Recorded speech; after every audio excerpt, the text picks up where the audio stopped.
Organic chemistry and organic compounds ഇവ എന്താണ് എന്നതിനെക്കുറിച്ചാണ് നമ്മൾ ഇന്ന് ഡിസ്കസ് ചെയ്യാൻ പോകുന്നത്. നമുക്ക് ആദ്യം ഓർഗാനിക് കെമിസ്ട്രി എന്താണെന്ന് നോക്കാം. ഓർഗാനിക് കെമിസ്ട്രി എന്ന് പറഞ്ഞാൽ ഓർഗാനിക് കോമ്പൗണ്ട്സിന്റെ നേച്ചർ, അതുപോലെ അതിന്റെ structure, properties, composition, reactions and preparations എന്നിവയെക്കുറിച്ച് പഠിക്കുന്ന കെമിസ്ട്രിയിലെ ഒരു ബ്രാഞ്ച് ആകുന്നു ഓർഗാനിക് കെമിസ്ട്രി. ഓർഗാനിക് കെമിസ്ട്രി എന്ന് പറഞ്ഞാൽ ഓർഗാനിക് കോമ്പൗണ്ട്സിന്റെ നേച്ചർ, ഓർഗാനിക് കോമ്പൗണ്ട്സിന്റെ സ്ട്രക്ചർ, അതുപോലെ അതിന്റെ properties, composition, reactions and preparations എന്നിവയെക്കുറിച്ച് പഠിക്കുന്ന കെമിസ്ട്രിയിലെ ഒരു ബ്രാഞ്ച് ആകുന്നു ഓർഗാനിക് കെമിസ്ട്രി. ഇനി നമുക്ക് ഓർഗാനിക് കോമ്പൗണ്ട്സ് എന്താണെന്ന് നോക്കാം. ഓർഗാനിക് കോമ്പൗണ്ട്സ് എന്ന് പറഞ്ഞാൽ ലിവിംഗ് ഓർഗാനിസത്തിൽ കാണപ്പെടുന്ന കോമ്പൗണ്ട്സിനെയാണ് ഓർഗാനിക് കോമ്പൗണ്ട്സ് എന്ന് പറയുന്നത്.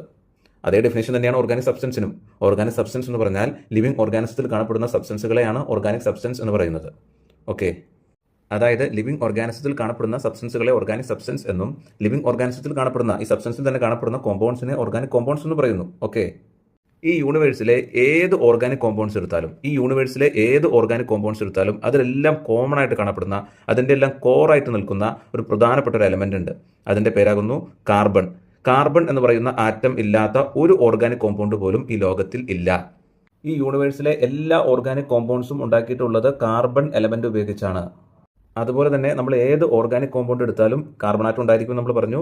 ഈ കാർബൺ ആറ്റത്തിന്റെ കൂടെ ഏറ്റവും കൂടുതലായി കാണപ്പെടുന്ന ബോണ്ടാകുന്നു ഹൈഡ്രജൻ ബോണ്ട്.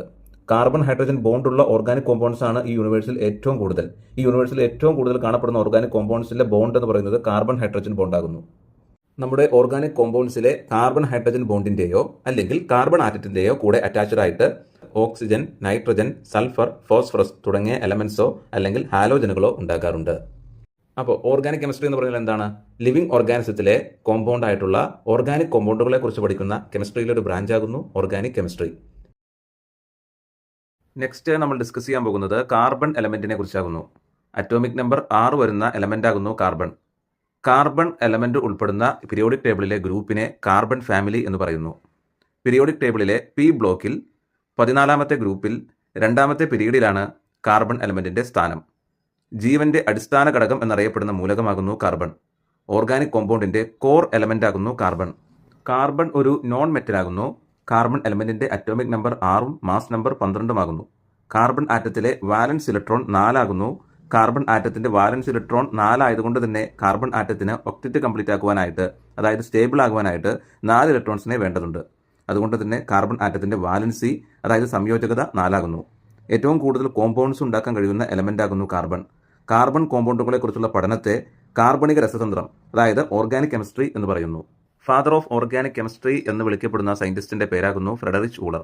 ഫ്രെഡറിച്ച് ഊളറിനെ ഫാദർ ഓഫ് ഓർഗാനിക് കെമിസ്ട്രി എന്ന് പറയുവാനുള്ള കാരണം ലോകത്തിൽ ആദ്യമായി കൃത്രിമമായി ഓർഗാനിക് കോമ്പൗണ്ടിനെ ഉണ്ടാക്കിയ സയന്റിസ്റ്റ് ആകുന്നു ഫ്രെഡറിച്ച് ഊളർ. അമോണിയം സൈനേറ്റ് എന്ന ഒരു നോൺ ലിവിംഗ് സബ്സ്റ്റൻസിൽ നിന്നുമാണ് ഫ്രെഡറിച്ച് ഊളർ യൂറിയ എന്ന ഓർഗാനിക് കോമ്പൗണ്ട് കൃത്രിമമായി ലാബിൽ ഉണ്ടാക്കിയെടുത്തത്. അതുകൊണ്ട് തന്നെ ഫ്രെഡറിച്ച് ഊളറിനെ ഫാദർ ഓഫ് ഓർഗാനിക് കെമിസ്ട്രി എന്ന് പറയുന്നു. അതായത് ലോകത്തിൽ ആദ്യമായിട്ട് ആർട്ടിഫിഷ്യലായിട്ട് ഓർഗാനിക് കോമ്പൗണ്ടിനെ ഉണ്ടാക്കിയ സയന്റിസ്റ്റ് ആകുന്നു ഫ്രെഡറിച്ച് ഊളർ. യൂറിയ എന്ന് പറയുന്ന ഓർഗാനിക് കോമ്പൗണ്ടാണ് ഫ്രെഡറിച്ച് ഊളർ ലാബിൽ കൃത്രിമമായി ഉണ്ടാക്കിയെടുത്തത്. അതുകൊണ്ട് തന്നെ ഫ്രെഡറിച്ച് ഊളറിനെ ഫാദർ ഓഫ് ഓർഗാനിക് കെമിസ്ട്രി എന്ന് പറയുന്നു. 1828 ജർമ്മൻ ശാസ്ത്രജ്ഞനായ ഫ്രെഡറിച്ച് ഊളർ നോൺ ലിവിംഗ് സബ്സ്റ്റൻസായ അമോണിയം സൈനേറ്റിൽ നിന്നും ഓർഗാനിക് കോമ്പൗണ്ടായ യൂറിയ ലാബിൽ കൃത്രിമമായി ഉണ്ടാക്കിയെടുത്തത്. അതുവരെ ആർക്കും സാധിക്കാതിരുന്ന ആ ഒരു കാര്യം അദ്ദേഹം പോസിബിൾ ആക്കിയതുകൊണ്ട് ഫ്രെഡറിച്ച് ഊളറിനെ ഫാദർ ഓഫ് ഓർഗാനിക് കെമിസ്ട്രി എന്ന് അറിയപ്പെടുന്നു. കാർബൺ എലമെന്റിനെ കുറിച്ച് അല്ലെങ്കിൽ കാർബൺ ആറ്റത്തെക്കുറിച്ച് കുറച്ച് ഫാക്ട്സ് കൂടി നമുക്ക് പറയാനുണ്ട്. അവയാകുന്നു: മെൽറ്റിംഗ് പോയിന്റ് ഏറ്റവും കൂടുതലുള്ള എലമെന്റ് ആകുന്നു കാർബൺ. എന്നാൽ മെൽറ്റിംഗ് പോയിന്റ് ഏറ്റവും കൂടുതലുള്ള മെറ്റൽ ടങ്സ്റ്റൻ ആകുന്നു. മെൽറ്റിംഗ് പോയിന്റ് ഏറ്റവും കൂടുതലുള്ള എലമെന്റ് ആകുന്നു കാർബൺ. അതുപോലെ എലമെന്റ്സിന്റെ റിലേറ്റീവ് അറ്റോമിക് മാസിനെ പ്രതിപാദിക്കുവാനായിട്ട് ഉപയോഗിക്കുന്ന മൂലകമാകുന്നു കാർബൺ. എലമെന്റ്സിന്റെ റിലേറ്റീവ് അറ്റോമിക് മാസിനെ കുറിച്ച് പറയുവാനായിട്ട് ഉപയോഗിക്കുന്ന ഒരു സ്റ്റാൻഡേർഡൈസ്ഡ് എലമെന്റ് ആകുന്നു കാർബൺ. കാർബണിന്റെ റേഡിയോ ആക്റ്റീവ് ഐസോട്ടോപ്പും കാർബൺ ഡേറ്റിംഗിന് വേണ്ടി ഉപയോഗിക്കുന്ന കാർബൺ ഐസോട്ടോപ്പും ആകുന്നു കാർബൺ 14. കാർബൺ 14 ആണ് കാർബണിന്റെ റേഡിയോ ആക്റ്റീവ് ഐസോട്ടോപ്പ്. കാർബൺ 14 ആണ് കാർബൺ ഡേറ്റിംഗിന് വേണ്ടി ഉപയോഗിക്കുന്ന കാർബൺ ഐസോട്ടോപ്പ്. കാർബണിന്റെ വാലൻസിയുടെ പേരാകുന്നു ടെട്രാവാലൻസി. അതുപോലെ കാറ്റിനേഷൻ ഏറ്റവും കൂടുതലുള്ള എലമെന്റ് കൂടിയാകുന്നു കാർബൺ. കാർബണിന്റെ വാലൻസിയുടെ പേരാകുന്നു ടെട്രാവാലൻസി. കാറ്റിനേഷൻ ഏറ്റവും കൂടുതലുള്ള എലമെന്റ് കൂടിയാകുന്നു കാർബൺ. കാർബണിന്റെ ക്രിസ്റ്റൽ ഫോംസ് ആകുന്നു diamond, graphite, fullerene and graphene തുടങ്ങിയവ. കാർബണിന്റെ അമോർഫസ് ഫോംസ് ആകുന്നു കോക്ക്, കൽക്കരി, മരക്കരി, എല്ലുകരി തുടങ്ങിയവ. കാർബൺ ഹൈഡ്രജൻ ആറ്റംസ് ഉൾപ്പെടുന്ന ഓർഗാനിക് കോമ്പൗണ്ട്സിനെ ഹൈഡ്രോ കാർബൺസ് എന്ന് പറയുന്നു. ഹൈഡ്രോ കാർബൺസിനെ നമുക്ക് രണ്ടായി ക്ലാസിഫൈ ചെയ്യാം: saturated hydrocarbons and unsaturated hydrocarbons. Saturated ഹൈഡ്രോ കാർബൺസിൽ കാർബൺ കാർബൺ സിംഗിൾ ബോണ്ടാണ് ഉണ്ടാവുക. അൺസാച്ചുറേറ്റഡ് ഹൈഡ്രോ കാർബൺസിൽ കാർബൺ കാർബൺ ഡബിൾ ബോണ്ടും കാർബൺ കാർബൺ ട്രിപ്പിൾ ബോണ്ടും ഉണ്ടാകും. കാർബൺ കാർബൺ സിംഗിൾ ബോണ്ടുള്ള ഹൈഡ്രോ കാർബൺസിനെ നമുക്ക് ആൽക്കെയിൻ എന്ന് വിളിക്കാം. കാർബൺ കാർബൺ ഡബിൾ ബോണ്ടുള്ള അൺസാച്ചുറേറ്റഡ് ഹൈഡ്രോ കാർബൺസിനെ നമുക്ക് ആൽക്കീൻ എന്നും കാർബൺ കാർബൺ ട്രിപ്പിൾ ബോണ്ടുള്ള അൺസാച്ചുറേറ്റഡ് ഹൈഡ്രോ കാർബണിനെ ആൽക്കെയിൻ എന്നും വിളിക്കുന്നു. ആൽക്കെയിനിൽ വരുന്ന ഹൈഡ്രോ കാർബൺസിന്റെ ജനറൽ ഫോർമുല എന്നത് CnH2n+2 ആകുന്നു. എന്നാൽ ആൽക്കീനിൽ വരുന്ന ഹൈഡ്രോ കാർബൺസിന്റെ ജനറൽ ഫോർമുലയാകുന്നു CnH2n. അതുപോലെ ആൽക്കൈനിൽ വരുന്ന ഹൈഡ്രോ കാർബൺസിന്റെ ജനറൽ ഫോർമുലയാകുന്നു CnH2n-2. ഹൈഡ്രോ കാർബൺസുമായി റിലേറ്റ് ചെയ്ത് വരുന്ന കുറച്ച് ജനറൽ ഫാക്ടേഴ്സ് നമുക്കൊന്ന് ഡിസ്കസ് ചെയ്യാം. ദ സിംപ്ലസ്റ്റ് ഹൈഡ്രോ കാർബൺ അത് മീഥെയിൻ ആണ്. അതായത് ഏറ്റവും ലഘുവായ ഹൈഡ്രോ കാർബൺ ആകുന്നു മീഥെയിൻ. അതുപോലെ ബയോഗ്യാസിലെ മെയിൻ കമ്പോണന്റ് ആകുന്നു മീഥെയിൻ. നാച്ചുറൽ ഗ്യാസിലെ മെയിൻ കമ്പോണന്റും മീഥെയിൻ ആകുന്നു. മാഷ് ഗ്യാസ് അതായത് ചതുപ്പ് വാതകത്തിലെ മെയിൻ കമ്പോണന്റും മീഥെയിൻ ആകുന്നു. മീഥെയിൻ കണ്ടെത്തിയത് അലക്സാൻഡ്രോ വോൾട്ടെ ആകുന്നു. നാച്ചുറൽ ഗ്യാസിൽ വരുന്ന പ്രധാനപ്പെട്ട ഘടകങ്ങളാകുന്നു മീഥെയിൻ, ഈഥെയിൻ, പ്രൊപ്പൈൻ, ബ്യൂട്ടെയിൻ. എന്നാൽ ഈ നാച്ചുറൽ ഗ്യാസിലെ ഏറ്റവും പെർസെൻറ്റേജ് കൂടിയ ഏറ്റവും പ്രധാനപ്പെട്ട കമ്പോണന്റ് എന്ന് പറഞ്ഞാൽ അത് മീഥെയിൻ ആകുന്നു. ഏറ്റവും നന്നായി കത്തുന്ന ഹൈഡ്രോ കാർബൺ ആകുന്നു ബ്യൂട്ടെയിൻ. അതുപോലെ കുക്കിംഗ് ഗ്യാസായിട്ട് പാചകവാതകമായിട്ട് LPGയിൽ നമ്മൾ ഉപയോഗിക്കുന്ന പ്രധാനപ്പെട്ട ഹൈഡ്രോ കാർബൺസ് ആകുന്നു പ്രൊപ്പൈനും ബ്യൂട്ടെയിനും. ഈ LPGയിലെ ഏറ്റവും പ്രധാനപ്പെട്ട കമ്പോണന്റ് ആകുന്നു ബ്യൂട്ടെയിൻ. അതുപോലെ പാചകവാതക സിലിണ്ടറിൽ ഉണ്ടാകുന്ന ലീക്കേജ് അറിയാൻ ചേർക്കുന്ന പ്രത്യേക മണമുള്ള രാസവസ്തു ഉണ്ട്. അതിന്റെ പേരാണ് ethyl mercaptan. That means the chemical with a strong smell added to detect gas leakage in LPG cylinders. അവിടെ ഉപയോഗിക്കുന്ന ഹൈഡ്രോ കാർബൺ ആകുന്നു ethyl mercaptan. Gas used in cigarette lighters, that is cigarette ലാമ്പിൽ ഉപയോഗിക്കുന്ന ഹൈഡ്രോ കാർബൺ എന്നത് ഏറ്റവും നന്നായി കത്തുന്ന hydro carbon ആയിട്ടുള്ള ബ്യൂട്ടെയിൻ ആകുന്നു. അതുപോലെ പഴങ്ങൾ പഴുപ്പിക്കുവാനായിട്ട് ഈഥീൻ ആണ് ഉപയോഗിക്കുന്നത്. വെൽഡിംഗ് ഗ്യാസ് ആയിട്ട് ഉപയോഗിക്കുന്നതാകുന്നു ഈഥൈൻ. ഈഥൈൻ ആണ് വെൽഡിംഗ് ഗ്യാസ് ആയിട്ട് ഉപയോഗിക്കുന്നത്. അപ്പോൾ ആ പറഞ്ഞ പോയിന്റ്സ് ഒന്നുകൂടെ പറയാം. The chemical with a strong smell used to detect gas leakage in LPG cylinder അത് ഈഥെയിൽ മെർക്യാപ്റ്റൻ ആണ്. ഈഥെയിൽ മെർക്യാപ്റ്റനെ എഥനത്തിയോൾ എന്നും വിളിക്കാറുണ്ട്. സിഗരറ്റ് ലാമ്പിൽ ഉപയോഗിക്കുന്നത് അത് ബ്യൂട്ടെയിൻ ആണ്. പഴങ്ങൾ പഴുപ്പിക്കാനായിട്ട് ഉപയോഗിക്കുന്നതാകുന്നു ഈഥീൻ. ഈഥീനെ എഥിലീൻ എന്നും വിളിക്കാറുണ്ട്. വെൽഡിംഗ് ഗ്യാസ് ആയിട്ട് ഉപയോഗിക്കുന്നതാകുന്നു ഈഥൈൻ. ഓക്കെ, ഈഥൈനെ അസറ്റിലിൻ എന്നും വിളിക്കാറുണ്ട്. ഈഥൈനെ അസറ്റിലിൻ എന്നും വിളിക്കാറുണ്ട്. ഈഥൈനെ അസറ്റിലിൻ എന്നും വിളിക്കാറുണ്ട്. ഓക്കെ, ഒരു ഓർഗാനിക് കോമ്പൗണ്ടിലെ CH ബോണ്ടിലെ ഹൈഡ്രജൻ ആറ്റത്തെ റീപ്ലേസ് ചെയ്തിട്ട് അവിടെ ഒരു ആറ്റമോ ആറ്റം ഗ്രൂപ്പോ വന്നിരിക്കുമ്പോൾ ആ കോമ്പൗണ്ടിന്റെ നേച്ചർ കംപ്ലീറ്റ്ലി ചേഞ്ച് ആകുന്നു. ഓക്കെ, ആ ഒരു ഓർഗാനിക് കോമ്പൗണ്ട് ചിലപ്പോൾ ആൽക്കഹോളോ ആസിഡോ ആൽഡിഹൈഡോ എസ്റ്ററോ കീറ്റോണോ തുടങ്ങിയവയ്ക്കായി മാറാം. ഇത്തരത്തിൽ ഓർഗാനിക് കോമ്പൗണ്ടിന്റെ നേച്ചർ തീരുമാനിക്കുന്ന ആറ്റം ഓർ ആറ്റം ഗ്രൂപ്പ്സിനെയാണ് ഫംഗ്ഷണൽ ഗ്രൂപ്പ് എന്ന് പറയുന്നത്. നമുക്ക് വളരെ പ്രധാനപ്പെട്ട ചില ഫംഗ്ഷണൽ ഗ്രൂപ്പുകൾ ഒന്ന് പരിചയപ്പെടാം. നമുക്കിവിടെ ആദ്യം കാണാൻ കഴിയുന്ന ഒരു ഫംഗ്ഷണൽ ഗ്രൂപ്പ് ആകുന്നു SH. Sulphur hydrogen atom group ആകുന്നു SH ഫംഗ്ഷണൽ ഗ്രൂപ്പ്. ഇത് തിയോൾ എന്ന ഫാമിലിയിലാണ് SH ഫംഗ്ഷണൽ ഗ്രൂപ്പ് വരുന്നത്. ഓക്കെ, അതുപോലെ OH oxygen hydrogen atom group വരുന്ന ഫംഗ്ഷണൽ ഗ്രൂപ്പ് ആകുന്നു OH. OH functional group alcohol ഫാമിലിയിലാണ് വരുന്നത്. അതുപോലെ COOH അത് ആസിഡ് ആകുന്നു. ആസിഡ് ഫാമിലിയിലാണ് COOH വരുന്നത്. COO അത് എസ്റ്റർ ആകുന്നു. CO കീറ്റോൺ ഫാമിലിയിലാണ് വരുന്നത്. O ഈതർ ഫാമിലിയിലും CHO ആൽഡിഹൈഡിലുമാണ് വരുന്നത്. അതുപോലെ ഫ്ലൂറിൻ, ക്ലോറിൻ, ബ്രോമിൻ, അയഡിൻ തുടങ്ങിയ ആറ്റങ്ങൾ വരുന്നത് ഹാലോ ആൽക്കെയിൻ എന്ന ഫംഗ്ഷണൽ ഗ്രൂപ്പിലാകുന്നു. മദ്യദുരന്തങ്ങൾക്ക് കാരണമാകുന്ന ആൽക്കഹോളിന്റെ പേരാകുന്നു മെഥനോൾ. മെഥനോളിനെ മീഥൈൽ ആൽക്കഹോൾ എന്നും വുഡ് സ്പിരിറ്റ് എന്ന പേരിലും അറിയപ്പെടുന്നു. മെഥനോളിനെ പെയിന്റ് നിർമ്മാണത്തിലെ സോൾവെന്റായും വാർണിഷ്, ഫോർമാലിൻ മുതലായവയുടെ നിർമ്മാണത്തിലെ റിയാക്ടൻസായും ഉപയോഗിക്കുന്നു. ബിവറേജുകളിൽ വിൽക്കപ്പെടുന്ന ആളുകൾ കഴിക്കുന്ന ആൽക്കഹോളിന്റെ പേരാകുന്നു ഈഥെയിൽ ആൽക്കഹോൾ. ഈഥെയിൽ ആൽക്കഹോളിനെ ethanol, grape spirit, grain spirit എന്നീ പേരുകളിൽ അറിയപ്പെടുന്നു. 99% മുതൽ 100% വരെ പ്യുവറായിട്ടുള്ള എഥനോളിനെ അബ്സലൂട്ട് സ്പിരിറ്റ് എന്നും അബ്സലൂട്ട് ആൽക്കഹോൾ എന്ന പേരിലും അറിയപ്പെടുന്നു. എഥനോളിന്റെ കൂടെ മെഥനോൾ മിക്സ് ചെയ്യുമ്പോൾ കിട്ടുന്നതാകുന്നു മെഥലേറ്റഡ് സ്പിരിറ്റ്. എഥനോളിന്റെ കൂടെ പോയിസൺ മിക്സ് ചെയ്യുമ്പോൾ കിട്ടുന്നതാകുന്നു ഡിനേച്ചേർഡ് സ്പിരിറ്റ്. എഥനോളിന്റെ കൂടെ ജലം മിക്സ് ചെയ്യുമ്പോൾ കിട്ടുന്നതാകുന്നു റെക്ടിഫൈഡ് സ്പിരിറ്റ്. എഥനോൾ, പെട്രോൾ ഇവയുടെ മിക്സിങ്ങിലൂടെ വരുന്നതാകുന്നു പവർ സ്പിരിറ്റ് അല്ലെങ്കിൽ പവർ പെട്രോൾ. പെട്രോളിന് പറയുന്ന മറ്റൊരു പേരാകുന്നു ഗ്യാസോലിൻ. അതുകൊണ്ട് തന്നെ എഥനോളിന്റെ ഒപ്പം ഗ്യാസോലിൻ മിക്സ് ചെയ്യുമ്പോൾ കിട്ടുന്നതാകുന്നു ഗ്യാസോഹോൾ. ഓർഗാനിക് ആസിഡിന്റെ അതായത് കാർബോക്സിലിക് ആസിഡിന്റെ മോസ്റ്റ് സിംപിളസ്റ്റ് ഫോമിന്റെ പേരാകുന്നു മെഥനോയിക് ആസിഡ്. ഓർഗാനിക് ആസിഡിനെ നമ്മൾ കാർബോക്സിലിക് ആസിഡ് എന്ന് വിളിക്കാറുണ്ട്. അതിന് കാരണം ഓർഗാനിക് ആസിഡ് ഫോം ചെയ്യാൻ കാരണമായ ഫംഗ്ഷണൽ ഗ്രൂപ്പിന്റെ പേരാകുന്നു COOH. ഇതിൽ CO കാർബോണൈൽ ഗ്രൂപ്പും OH ഹൈഡ്രോക്സിൽ ഗ്രൂപ്പുമാകുന്നു. കാർബണൈൽ ഗ്രൂപ്പിന്റെയും ഹൈഡ്രോക്സിൽ ഗ്രൂപ്പിന്റെയും കോമ്പിനേഷനിലൂടെയാണ് COOH ഫോം ചെയ്തിട്ടുള്ളത്. അതുകൊണ്ട് തന്നെ COOH ബോണ്ട് ചെയ്ത് ഫോം ആയിട്ടുള്ള ഓർഗാനിക് ആസിഡിനെ കാർബോക്സിലിക് ആസിഡ് എന്നും വിളിക്കുന്നു. അപ്പോൾ നമ്മൾ പറഞ്ഞു വന്നത് ഓർഗാനിക് ആസിഡിന്റെ, അതായത് കാർബോക്സിലിക് ആസിഡിന്റെ മോസ്റ്റ് സിംപ്ലസ്റ്റ് ഫോമിന്റെ പേരാകുന്നു മെഥനോയിക് ആസിഡ്. മെഥനോയിക് ആസിഡിനെ ഫോമിക് ആസിഡ് എന്നും വിളിക്കുന്നു. ഉറുമ്പ്, തേനീച്ച, കടന്നൽ ഇവയിലുള്ള ആസിഡിന്റെ പേരാകുന്നു ഫോമിക് ആസിഡ്, അതായത് മെഥനോയിക് ആസിഡ്. റബ്ബർ പാൽ കട്ടിയാക്കുവാനായിട്ട് ഉപയോഗിക്കുന്ന ആസിഡ് കൂടിയാകുന്നു മെഥനോയിക് ആസിഡ്. ഏറ്റവും പഴക്കം ചെന്ന ആസിഡിന്റെ പേര് പറയാം.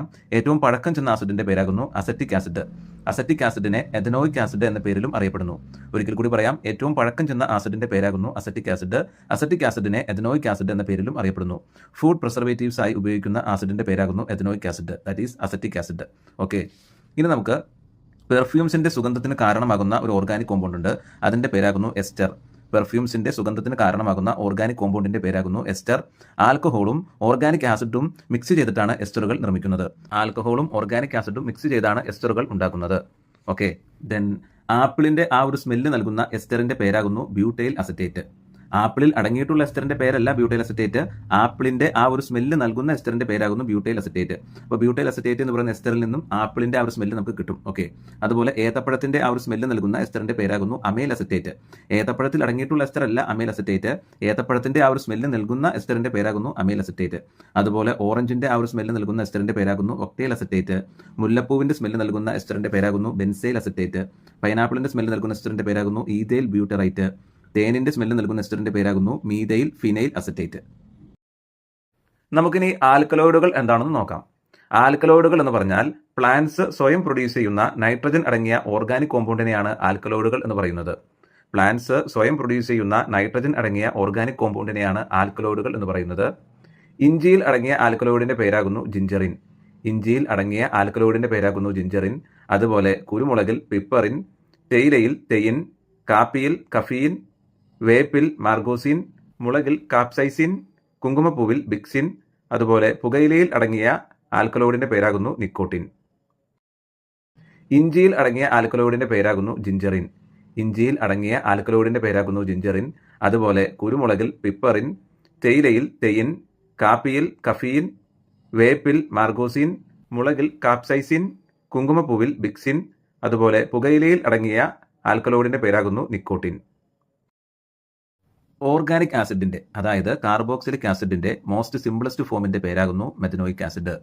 ഓർഗാനിക് ആസിഡിനെ നമ്മൾ കാർബോക്സിലിക് ആസിഡ് എന്ന് വിളിക്കാറുണ്ട്. അതിന് കാരണം ഓർഗാനിക് ആസിഡ് ഫോം ചെയ്യാൻ കാരണമായ ഫംഗ്ഷണൽ ഗ്രൂപ്പിന്റെ പേരാകുന്നു COOH. ഇതിൽ CO കാർബണൈൽ ഗ്രൂപ്പും OH ഹൈഡ്രോക്സിൽ ഗ്രൂപ്പുമാകുന്നു. കാർബണൈൽ ഗ്രൂപ്പിന്റെയും ഹൈഡ്രോക്സിൽ ഗ്രൂപ്പിന്റെയും കോമ്പിനേഷനിലൂടെയാണ് COOH ഫോം ചെയ്തിട്ടുള്ളത്. അതുകൊണ്ട് തന്നെ COOH ബോണ്ട് ചെയ്ത് ഫോം ആയിട്ടുള്ള ഓർഗാനിക് ആസിഡിനെ കാർബോക്സിലിക് ആസിഡ് എന്നും വിളിക്കുന്നു. അപ്പോൾ നമ്മൾ പറഞ്ഞു വന്നത് ഓർഗാനിക് ആസിഡിന്റെ, അതായത് കാർബോക്സിലിക് ആസിഡിന്റെ മോസ്റ്റ് സിംപ്ലസ്റ്റ് ഫോമിന്റെ പേരാകുന്നു മെഥനോയിക് ആസിഡ്. മെഥനോയിക് ആസിഡിനെ ഫോമിക് ആസിഡ് എന്നും വിളിക്കുന്നു. ഉറുമ്പ്, തേനീച്ച, കടന്നൽ ഇവയിലുള്ള ആസിഡിന്റെ പേരാകുന്നു ഫോമിക് ആസിഡ്, അതായത് മെഥനോയിക് ആസിഡ്. റബ്ബർ പാൽ കട്ടിയാക്കുവാനായിട്ട് ഉപയോഗിക്കുന്ന ആസിഡ് കൂടിയാകുന്നു മെഥനോയിക് ആസിഡ്. ഏറ്റവും പഴക്കം ചെന്ന ആസിഡിന്റെ പേര് പറയാം. ഏറ്റവും പഴക്കം ചെന്ന ആസിഡിന്റെ പേരാകുന്നു അസറ്റിക് ആസിഡ്. അസറ്റിക് ആസിഡിനെ എഥനോയിക് ആസിഡ് എന്ന പേരിലും അറിയപ്പെടുന്നു. ഒരിക്കൽ കൂടി പറയാം, ഏറ്റവും പഴക്കം ചെന്ന ആസിഡിന്റെ പേരാകുന്നു അസറ്റിക് ആസിഡ്. അസറ്റിക് ആസിഡിനെ എഥനോയിക് ആസിഡ് എന്ന പേരിലും അറിയപ്പെടുന്നു. ഫുഡ് പ്രിസർവേറ്റീവ്സ് ആയി ഉപയോഗിക്കുന്ന ആസിഡിന്റെ പേരാകുന്നു ethanoic acid, that is acetic acid. Okay, ഇനി നമുക്ക് പെർഫ്യൂംസിന്റെ സുഗന്ധത്തിന് കാരണമാകുന്ന ഒരു ഓർഗാനിക് കോമ്പൗണ്ട് ഉണ്ട്. അതിന്റെ പേരാകുന്നു എസ്റ്റർ. പെർഫ്യൂംസിന്റെ സുഗന്ധത്തിന് കാരണമാകുന്ന ഓർഗാനിക് കോമ്പൗണ്ടിന്റെ പേരാകുന്നു എസ്റ്റർ. ആൽക്കഹോളും ഓർഗാനിക് ആസിഡും മിക്സ് ചെയ്തിട്ടാണ് എസ്റ്ററുകൾ നിർമ്മിക്കുന്നത്. ആൽക്കഹോളും ഓർഗാനിക് ആസിഡും മിക്സ് ചെയ്താണ് എസ്റ്ററുകൾ ഉണ്ടാക്കുന്നത്. ഓക്കെ, ദെൻ ആപ്പിളിന്റെ ആ ഒരു സ്മെല്ല് നൽകുന്ന എസ്റ്ററിന്റെ പേരാകുന്നു ബ്യൂട്ടൈൽ അസറ്റേറ്റ്. ആപ്പിളിൽ അടങ്ങിയിട്ടുള്ള എസ്റ്ററിന്റെ പേരല്ല ബ്യൂട്ടൈൽ അസറ്റേറ്റ്. ആപ്പിളിന്റെ ആ ഒരു സ്മെല്ല് നൽകുന്ന എസ്റ്ററിന്റെ പേരാകുന്നു ബ്യൂട്ടൈൽ അസറ്റേറ്റ്. അപ്പോൾ ബ്യൂട്ടൈൽ അസറ്റേറ്റ് എന്ന് പറയുന്ന എസ്റ്ററിൽ നിന്നും ആപ്പിളിന്റെ ആ ഒരു സ്മെല്ല് നമുക്ക് കിട്ടും. ഓക്കെ, അതുപോലെ ഏത്തപ്പഴത്തിന്റെ ആ ഒരു സ്മെല്ല് നൽകുന്ന എസ്റ്ററിന്റെ പേരാകുന്നു അമൈൽ അസറ്റേറ്റ്. ഏത്തപ്പഴത്തിൽ അടങ്ങിയിട്ടുള്ള എസ്റ്റർ അല്ല അമൈൽ അസറ്റേറ്റ്. ഏത്തപ്പഴത്തിന്റെ ആ ഒരു സ്മെല്ല് നൽകുന്ന എസ്റ്ററിന്റെ പേരാകുന്നു അമൈൽ അസറ്റേറ്റ്. അതുപോലെ ഓറഞ്ചിന്റെ ആ ഒരു സ്മെല്ല് നൽകുന്ന എസ്റ്ററിന്റെ പേരാകുന്നു ഒക്ടൈൽ അസറ്റേറ്റ്. മുല്ലപ്പൂവിന്റെ സ്മെല്ല് നൽകുന്ന എസ്റ്ററിന്റെ പേരാകുന്നു ബെൻസൈൽ അസറ്റേറ്റ്. പൈനാപ്പിളിന്റെ സ്മെല്ല് നൽകുന്ന എസ്റ്ററിന്റെ പേരാകുന്നു ഈഥൈൽ ബ്യൂട്ടറൈറ്റ്. തേനിന്റെ സ്മെല്ല് നൽകുന്ന എസ്റ്ററിന്റെ പേരാകുന്നു മീഥൈൽ ഫിനൈൽ അസറ്റേറ്റ്. ആർട്ടിഫിഷ്യൽ ആയിട്ടുള്ള സിൽക്ക്, അതായത് കൃത്രിമമായിട്ടുള്ള പട്ടിന് പറയുന്ന പേരാകുന്നു റയോൺ. കൃത്രിമ പട്ട് അല്ലെങ്കിൽ ആർട്ടിഫിഷ്യൽ പട്ടിന് പറയുന്ന പേരാകുന്നു റയോൺ. ആർട്ടിഫിഷ്യൽ ഫൈബർ അല്ലെങ്കിൽ ആർട്ടിഫിഷ്യൽ കോട്ടന് പറയുന്ന പേരാകുന്നു നൈലോൺ. കൃത്രിമമായിട്ടുള്ള പ്ലാസ്റ്റിക്കിന് പറയുന്ന പേരാകുന്നു ബേക്കലൈറ്റ്. അതുപോലെ കൃത്രിമ റബ്ബറിന് പറയുന്ന പേരാകുന്നു നിയോപ്രീൻ. അതുപോലെ ആർട്ടിഫിഷ്യൽ ഷുഗറിന് പറയുന്ന പേരാകുന്നു സാക്കറിൻ. നൈലോൺ എന്നത് ലോകത്തിലെ തന്നെ ആദ്യത്തെ കൃത്രിമമായിട്ടുള്ള കോട്ടൺ ആകുന്നു നൈലോൺ, അല്ലെങ്കിൽ ലോകത്തിലെ തന്നെ ആദ്യത്തെ കൃത്രിമ ഫൈബർ ആകുന്നു നൈലോൺ. ന്യൂയോർക്ക്, ലണ്ടൻ നഗരങ്ങളിലാണ് ലോകത്തിലെ ആദ്യത്തെ കൃത്രിമ ഫൈബർ അല്ലെങ്കിൽ ആർട്ടിഫിഷ്യൽ കോട്ടൺ, സിന്തറ്റിക് കോട്ടൺ വികസിപ്പിച്ചത് എന്നുള്ളത് കൊണ്ടാണ് ആ ഒരു സിന്തറ്റിക് കോട്ടന് നൈലോൺ എന്നുള്ള പേര് വന്നത്. ന്യൂയോർക്ക്, ലണ്ടൻ നഗരങ്ങളിലാണ് ആദ്യത്തെ സിന്തറ്റിക് കോട്ടൺ വികസിപ്പിച്ചെടുത്തത്. അതുകൊണ്ടാണ് സിന്തറ്റിക് ഫൈബറിനെ അല്ലെങ്കിൽ സിന്തറ്റിക് കോട്ടനെ അല്ലെങ്കിൽ ആർട്ടിഫിഷ്യൽ കോട്ടനെ നൈലോൺ എന്ന പേരിൽ അറിയപ്പെടുന്നത്. അതുപോലെ തന്നെ ലോകത്തിലെ ആദ്യത്തെ കൃത്രിമമായിട്ടുള്ള പട്ടിൻ്റെ പേരാകുന്നു, സിൽക്കിൻ്റെ പേരാകുന്നു റയോൺ. ആദ്യത്തെ കൃത്രിമ പ്ലാസ്റ്റിക്കിൻ്റെ പേരാകുന്നു ബേക്കലൈറ്റ്. ബേക്കലൈറ്റിന് മുമ്പ് പ്ലാസ്റ്റിക്കിന് സമാനമായി തന്നെ ഉപയോഗിച്ചിരുന്ന മറ്റൊരു വസ്തു ഉണ്ടായിരുന്നു, അതിൻ്റെ പേരായിരുന്നു പാർക്കിസൺ. ഓക്കെ, പാർക്കിസണും ബേക്കലൈറ്റും ഓപ്ഷനിലുണ്ടെങ്കിൽ ലോകത്തിലെ ആദ്യത്തെ കൃത്രിമ പ്ലാസ്റ്റിക് എന്നുള്ള പേരിൽ പാർക്കിസനെ നമുക്ക് ഓപ്റ്റ് ചെയ്യാവുന്നതാണ്. പാർക്കിസൺ ഇല്ല, ബേക്കലൈറ്റ് മാത്രമേ ഉള്ളൂ എങ്കിൽ നമുക്ക് ബേക്കലൈറ്റിനെ ഓപ്റ്റ് ചെയ്യാവുന്നതാണ്. എനിവേ, ലോകത്തിലെ ആദ്യത്തെ കൃത്രിമ പ്ലാസ്റ്റിക് എന്നുള്ള പേരിൽ ശരിക്കും ഫേമസ് ആയി നിൽക്കുന്നത് ബേക്കലൈറ്റ് ആണ്. അതിനു മുമ്പ് പ്ലാസ്റ്റിക്കിന് സമാനമായ ഒരു വസ്തു നമ്മൾ ഉപയോഗിച്ചിരുന്നു, അതിൻ്റെ പേരാണ് പാർക്കിസൺ. അപ്പോൾ പാർക്കിസണും ബേക്കലൈറ്റും ഓപ്ഷനിലുണ്ടെങ്കിൽ പാർക്കിസൺ ഓപ്റ്റ് ചെയ്യുക, ഇല്ലെങ്കിൽ ബേക്കലൈറ്റ് ഓപ്റ്റ് ചെയ്യുക. അതുപോലെ ലോകത്തിലെ ആദ്യത്തെ കൃത്രിമ റബ്ബറാകുന്നു നിയോപ്രിൻ. ആദ്യത്തെ കൃത്രിമമായിട്ടുള്ള ഷുഗറാകുന്നു സാക്കറിൻ. Okay, thank you.